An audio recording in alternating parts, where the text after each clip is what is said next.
Hello everyone, Zelleranth here, and I've had some time today to play with Simona, and I thought I'd just kind of give my own review and go over her kit as I've used it, and how I feel each kind of skill, at least the ones that I've picked as I ranked her up, works. Overall, I think she's an amazing unit, and will be useful for anyone that really picks her up. And then I feel like with some future units that are coming up, she'll be even better. So I kind of still stand by my thoughts originally on my poll value for her, that even if you are low on the income, though, just throw a couple 10 pulls on her. I mean, you never know, you could luck out like me, and I got her on my first 10 pull with an actual dupe on it. So getting to play with her and mess with her skills, she is definitely very tanky. One thing that I would like to get that I don't have yet, that I plan to start working towards immediately, would be her third star. The big thing with her stars is, now with her trait, she starts with Armor of Ice. At the start of the turn, she gets Armor of Ice, which is a physical shield that equals 60% of her magic attack. And it gives her immunity to the frost tiles, which, with her kit, she throws frost tiles all over the place. And then after she's hit with a melee attack, anyone that attacks her, they get inflicted with a move 1 on them for 2 turns. So she's able to slow down everybody quite a bit. The big negative here, I mean, it's kind of a negative throughout her kit, which is the one thing that I think makes people put her a little bit lower on the tier list, is overall she has a lot of high cooldown stuff in her kit. And immediately the first thing is, this is a cooldown of 2 turns on 1 and 2 stars for getting the Armor of Ice. But as soon as you hit 3 stars, you get that refreshed every single turn. So every turn she's getting a shield up.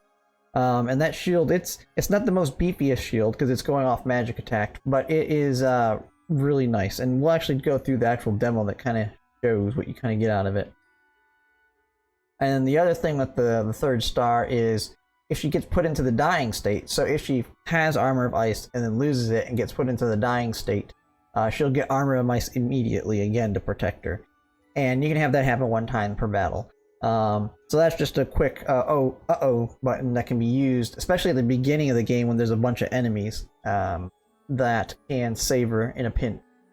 And then it just kind of gets better on the next couple. And then immune to attribute debuffs in the 5 stars.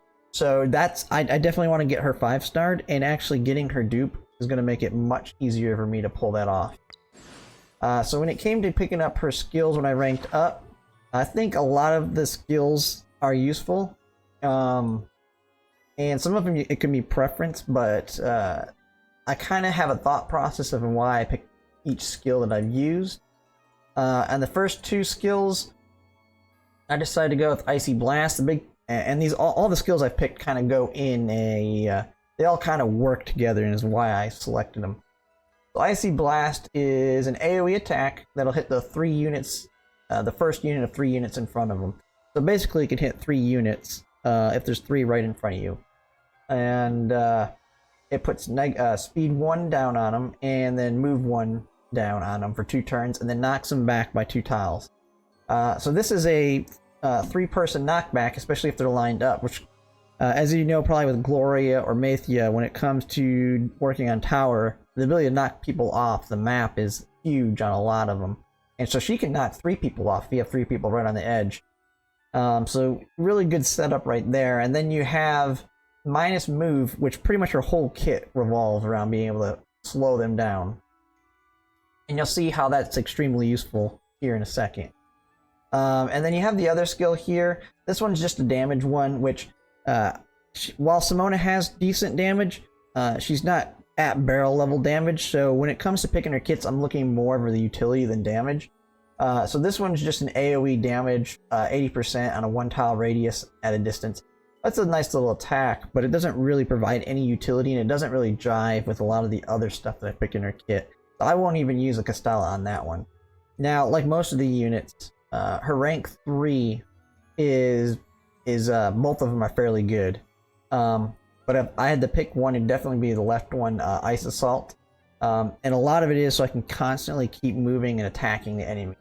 And so what Ice Assault is, it's an instant. So you can use this alongside one of her other skills. So she selects one tile with a cross-shaped range around her and charges to that location. So this is a little bit of a movement too. And when she charges that location, she damages all the enemies in that line and deals ice damage equal to 100%. So she does some damage, which is good. And it's based on her physical shield. So this one is like use it immediately as soon as you get your shield on your turn. If you're at 3 stars, she's going to have a full shield right off the bat, so that's really good. And then the biggest thing with this, though, is she gets Warrior Frost. And this will kind of tie into another one of hers and why I've picked it. And this reduces the damage taken by 30% and increases the distance the character can move when on frosty tiles. Like I said, she puts frosty tiles all over the place, so this will help her move quite a bit. But then you have her other skill here, which this one's if you're in a situation where you need to bulk up your entire team, this can be a really useful skill if you want to have her on the back line for a little bit. I actually think I'll use a Castalla over this at some point in the future if there is a situation that warrants it. But this is one where she selects a target direction, and all allies within that area from in the 3x4 tiles will get Armor of Ice. So they basically get the same thing that Simona has. So they get the Armor of Ice, but then they also get Regeneration 1, which gives them 10% of their HP. And this lasts for 2 turns. And if she already has Armor of Ice herself, which if you got 3 stars, she pretty much always does on her turn, unless somebody did a knockback on her or something. Or not knockback, but a counterattack. Then it'll decrease the energy consumption by 1 point. And so this one is a fairly cheap skill to get a huge shield on your entire team. And this can be, I can see this being extremely useful in certain scenarios. Then at rank 5, these are both really good. If you do the demo, which I'll kind of, in the demo you actually have ice shards on her, which the demo shows how good ice shards can actually be. It's not the one I selected, but ice shards is really useful. So after her armor ice is destroyed, so when they break her shields, she'll do 50% magical damage to all the enemies within 2 tiles around her, and inflict move 3 on the target for 1 turn. The big negative is it only lasts 1 turn on the move 3, but this basically is a really good way to do a lot of damage to a lot of enemies, and then basically freeze them into tracks, because the move 3 is going to stop pretty much most enemies from movement. The fact that it only lasts 1 turn, it's not going to do too much. And the one reason I didn't select this one is the damage is kind of low as well, and it relies on her actually having her shield broken. And I like to keep her in scenarios where, yeah, she'll get attacked, but hoping that her shield actually doesn't get broken. Because a lot of what I want her to be is a really strong tank, and try and survive as much as possible. And that's why I picked this other one, which this one is countered with another skill, makes her extremely tanky. So when she's hit by an active attack, so the first time she gets an attack, by any enemy with a negative move on them, which we've already seen, her entire kit is full of skills that makes the enemies have minus move. The damage taken is decreased by 30%. So this protection of ice can reduces the damage pretty much from most enemies if you play her right, by 30%. And if you actually are able to use Ice Assault alongside that, and you have Warrior Frost, you have 30% damage reductions on her, significantly reducing the amount of damage that she takes. And I don't know if it stacks or not. It appears to me like it stacks because she takes quite little damage. Like I've noticed she can take quite a hit. I'm pretty sure it stacks. I mean, someone can correct me in the comments if I'm wrong there. But that's kind of the combo I've been using there to try and make her be able to basically attract all enemies to her, take all the hits, slow down all the enemies, and then my other team members, my main DPS, can come in and wipe them out. You can even bring like a barrel in there and just throw a meteor on these enemies, and when they have minus move, they ain't going anywhere. And so then her rank 7, this is her another skill here. If you have Gloria, which I think a majority of people do, you already know that her she has a significantly better aura than Simona, and pretty much anytime I play Simona, I'm always going to be playing Gloria. So this is pretty much a useless on her. I mean, there's no point to bringing it. And if you really want to take full advantage of Simona, you want to have 3 of her skills, and I'll kind of go through that here once I get down skills. But so this one I would never pick on her. And so you go with this skill. So this one's a really good one if you're fighting up against a boss that you really want to slow down and kite. So it does a single target attack and deals 80% damage, but then it inflicts move 3 for 2 turns on them. And if the target has minus move already, it'll additionally inflict frozen for 2 turns. And if frozen is basically like a stun in the fact that they can't do anything. Now, there is one downside to frozen is you can't damage them, but they can't do anything. So if you have a boss or something that is susceptible to it, then you can freeze them and then kill everything else around them in those 2 turns. And then once they unfreeze, finish them off. So very good crowd control there. And then when it comes to the basic attack at rank 9 here, to me the left one's the go-to on it. This is where you can actually get some damage with her. And I'll kind of show it when we look at like her engravings and stuff, we can kind of see how this can really do some damage. So Ice Maid's sword, single target attack, deals 110% damage. If she is attacking enemies with minus move, like pretty much all of her attacks make them have minus move, or if they attack her, they get minus move. So that's almost always true with her. Or they're currently on a frosty tile, which that's also easy to get because she puts frosty tiles everywhere. The damage she deals is increased by 30%. So she's doing 140% hit right here, and that's pretty close to a barrel level attack. And this is on a basic attack. So, and with the rotation I kind of do with her, I'm doing this like every 3 attacks. Because one big negative of Simona is all of her skills have quite high cooldowns. With a 3-turn cooldown there, 4-turn cooldown there, 3-turn cooldown there. That's like the biggest negative of her is the cooldown time. So when you're doing that, you use this kind of in between them while you're waiting on the cooldown. Our other one, this one has a slightly larger range where you can hit 2 away, but it only deals 80% magical damage, and it'll inflict move 1 on healthy targets. And it lasts for 1 turn on that. So really the utility here, everything else already inflicts move 1, minus move on them. And it only lasts for 1 turn here, and it's significantly less damage. About the only thing positive about this one above the other one is the range. So if you're kind of using her as a back line, so if you're more focused on supporting your units here and going with the AoE side of things, or the distance. So if you want to take this one, give your team some shields and then back them up from a unit away, I guess you could take that one. But I pretty much would always take Ice Maid's sword on her here. And while not level 55 yet, so I do not have the rank 11s yet, you can actually try out this one, the Winter's Doomsday, in the demo, which I'll kind of show here in a second. And this is an extremely useful skill. So Simona selects 1 tile with a cross-shaped range around here and deals 70% ice damage to all enemies within a 5x3 area. And then the middle tiles, she summons an ice wall in the 3 center tiles, and if there's an enemy in that tile, it inflicts frozen on them, on the target for 1 turn. Now this skill you can't use right off the bat. Well, when it comes to PvP, I mean, I can see why you would not want to be able to just immediately throw a freeze out there. But this skill is absolutely amazing. Just testing it out in the demo, you can kind of see how useful it's going to be. And there's some it doesn't really explain one of the other advantages of these ice walls. But with the ice walls, if anyone knows with Gloria, when you throw her staff or a flag into the ground, it causes all the enemies, if you notice, they'll all start to attack the flag. So, and it usually takes 2 hits to break a flag, so you distracted the enemies with her flag for 2 turns. So it's almost like the flag's a tankiness thing.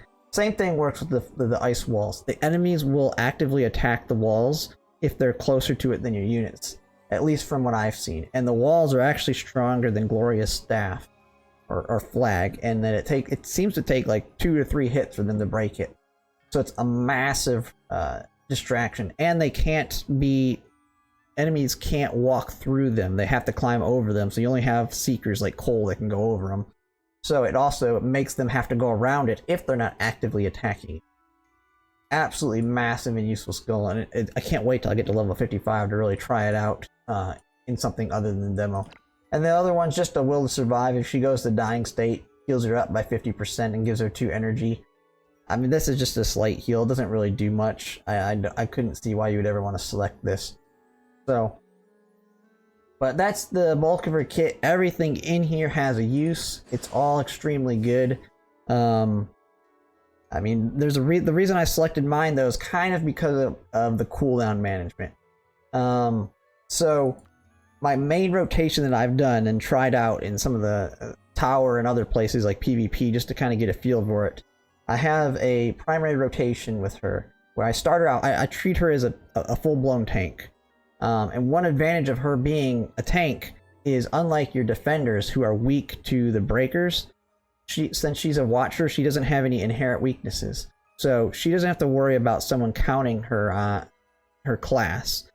So she can tank the people that your defenders can't tank, which is extremely useful on its own. And so since I do that, I have her in my front line. So she's pretty much always in the front of my line. She goes first pretty much every time because she's extremely fast.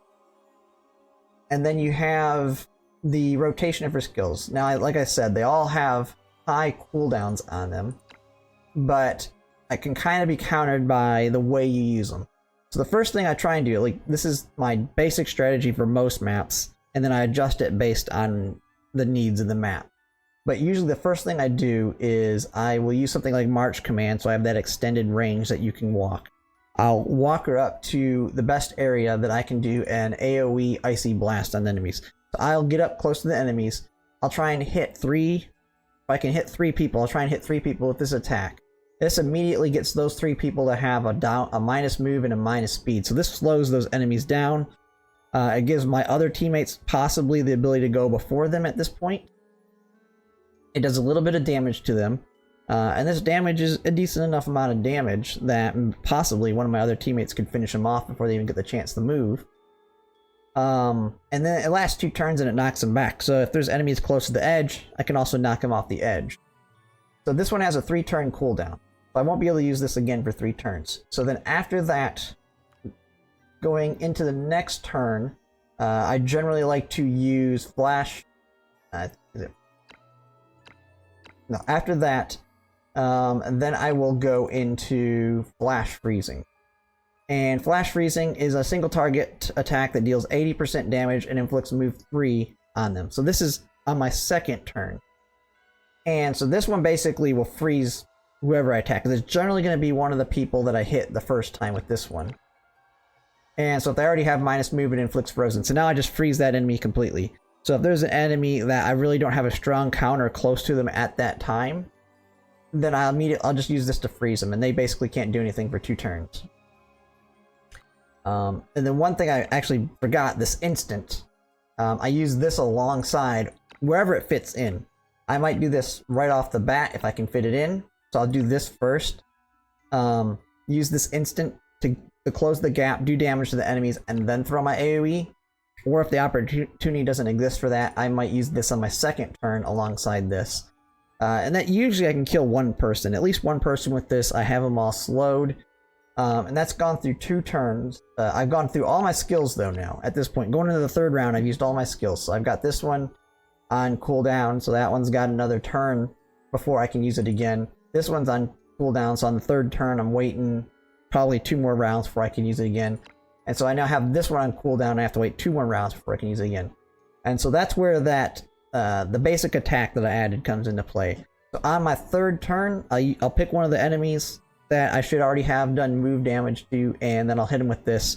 And usually, I've noticed I'm able to finish them off. I usually get behind them, and I'm able to kill the enemy. Generally, depending on the map. I mean, every map has their own scenarios, but in a lot of cases, I've been able to finish off at least one enemy with this. And then, like I said, with my reaction, the big thing with the reaction is all those enemies that I've hit in the beginning, they all have minus moves, so they're all doing the damage being taken from them is reduced by 30%. Alongside with when I use that Warrior Frost, that's another 30%. So she's soaking up a lot of damage, and she's completely slowed the whole field down. So they're slower, moving less. They have some damage chipped out of them. And then I kind of just follow that rotation. And so that it works really well. And within 6 rounds, you can go through all, like, a lot of the normal story modes want you to beat stuff in 6 rounds. You can pretty much rotate through every skill twice doing that. Now, the big thing on engravings for her, there's one engraving that goes miles above pretty much everything on her.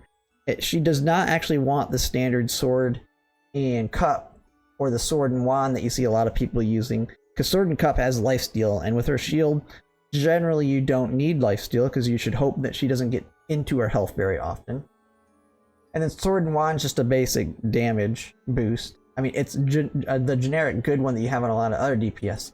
But this one here, because of her high cooldown, this is, to me, the best of all of them. And so this one's at the end of turn, there's a 50% chance to gain this engraving resonance. And so you have a 50% chance. So one thing I like is, even though it's 50% chance, you have the ability to use the backtrack. And if anyone's ever played Tactics Ogre, one thing you can do to manipulate RNG is you put your person on a tile, you attack the enemy. If it, say, has a 30%, 50% chance to crit, if it doesn't crit, you can just rewind that turn back to the character, and then all you have to do is something slightly different. So maybe I moved her to one tile, I'll instead move her to another tile, and then try and, if I can hit the enemy from the other tile, I'll hit them. And then you're basically re-rolling the RNG on the 50%. So you can manipulate your turn and just keep trying attacking from different angles, just do something slightly different, and you get new RNG. So you can kind of manipulate RNG to trigger this a majority of the time. And so you get this 50% chance to gain this resonance. And what it does is, when you use an active skill, so if you use one of her skills, refunds the energy consumed and resets the cooldown. That is huge because of her cooldowns. And this itself has a high cooldown, but right off the bat, this does a lot. There's a reason it says does not trigger in real-time combat, because this would be absolutely broken in live PvP, especially with some units like her, where you can basically just freeze the whole field at the beginning of the game before the other team even moves. And so what I've seen is, a lot of times this is the first move I do, this instant, and so it'll reset this. So on my very first turn, I'll use this, then the resonance will trigger, and then I will immediately be able to do this again. So I'll immediately be able to rerun this.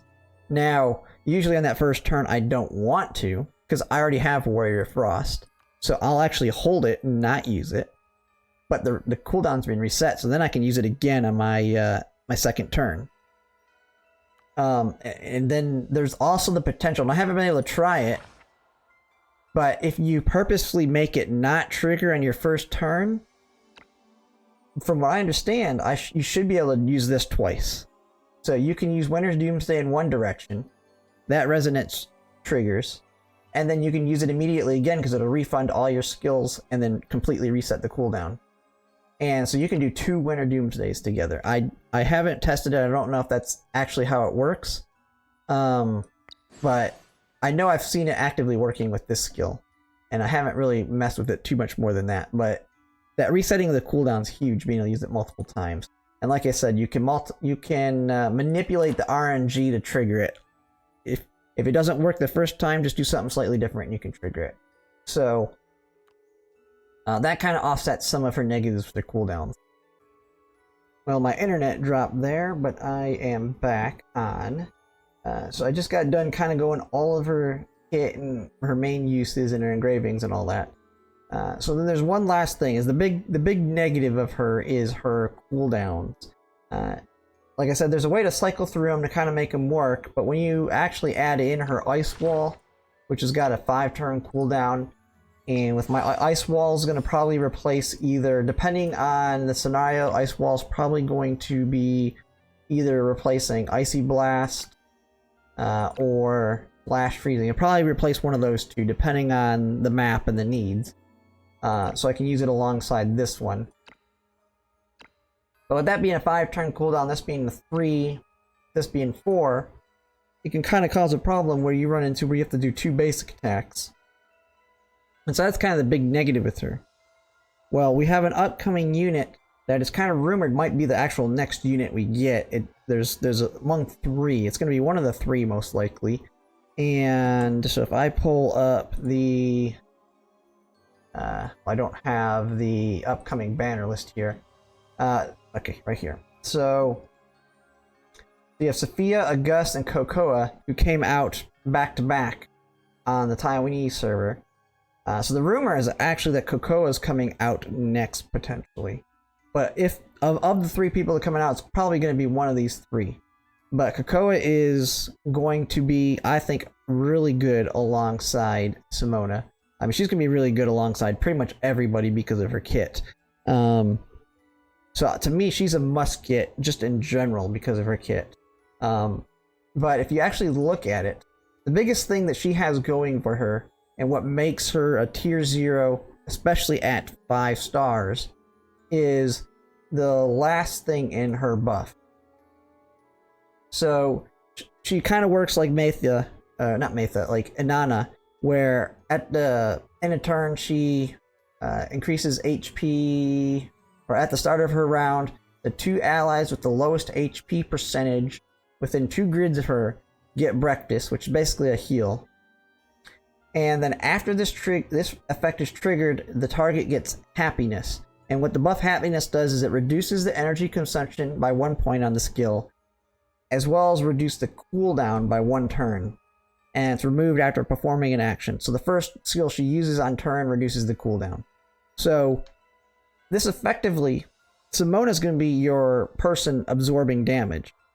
And if Cocoa is also a tank, so she's going to be up there in the front line alongside her. So she's almost always going to be within 2 tiles of her. And she does this on 2 allies. And since Simona's the one absorbing or sucking up all the damage from the enemies, there's a good chance, like a really high chance, she's going to be one of the 2 allies with the lowest HP percentage. And so she gets that happiness. If you can consistently get that, that will reduce not only the energy use, but also the cooldown by 1. And reducing all of her schools by 1 as she's using them each turn will be massive. And I think that'll solve a lot of the cooldown issues. And so she'll be extremely good as your main tank. Cocoa will give you that. And then Cocoa has a bunch of other great stuff in her kit too. That's the main thing that I think will be extremely useful for Simona.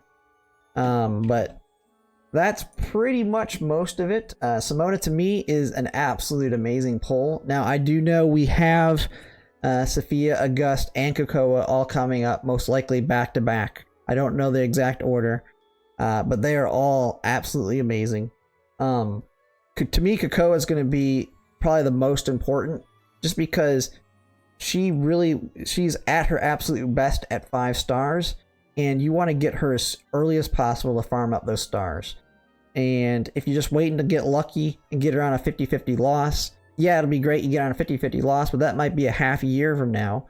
And then after you get her, now you got to take 100 days to not only to farm up her stars.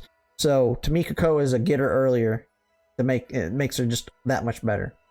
And then Sophia and August, depending on the way you grow, getting Simona, August is a no-brainer as your primary main DPS. Because if you can go Gloria with Gloria's leadership aura, you can go the full Union kit, have Simona, Gloria, August, and then you can have like Cocoa as another tank. And then you're just out there wrecking. So overall, I think Simona, everybody should throw at least a few 10 pulls on it. And if anyone didn't see in my previous video when I did my summons, the reason I say even if you just throw 1 or 2 10 pulls at her, I mean, you can luck out and just get her on the first pull. I mean, and if you don't, the pity will carry over to the next character. So I would say she's not one that I would go all the way to 180 pity, especially if you're completely free to play. And you're going to need to get, most likely, you're going to want to try and shoot for getting 1 or 2 of the next 3 units. So she's just throw a couple if you're free to play. Just throw a few 10 balls out there. See if you get lucky. If not, Simona's one that it will be good in the future to get as well. She doesn't rely too heavily on getting 5 stars, but I would say you absolutely want to get Simona's third, at least get the 3 stars on her. I plan to completely farm out to 5 stars, simply because I feel like she's going to be a staple in at least one of my teams, and Tower of Adversity is my tanks, especially anywhere where they have a lot of breakers and I can't use a defender as much. So the 3 stars is just huge, just being able to get the Armor of Ice every turn rather than every other turn. And then, I mean, the last one just makes her even more defensive. So to me, she's a great one to put up the 5 stars. It's not mandatory, but 3 stars is a good stopping point on her. Overall, great character. Definitely can see me using her. Don't see her getting power crept anytime soon, especially with the kits that have come out. It's a great alternate tank compared to any of the defenders. So that's just some of my thoughts on Simona. I've been having a great time with her today, testing her out. Very useful. You won't regret pulling for her if you get her, unless you go all the way 180, I guess. But that's just my thoughts. Thanks for watching.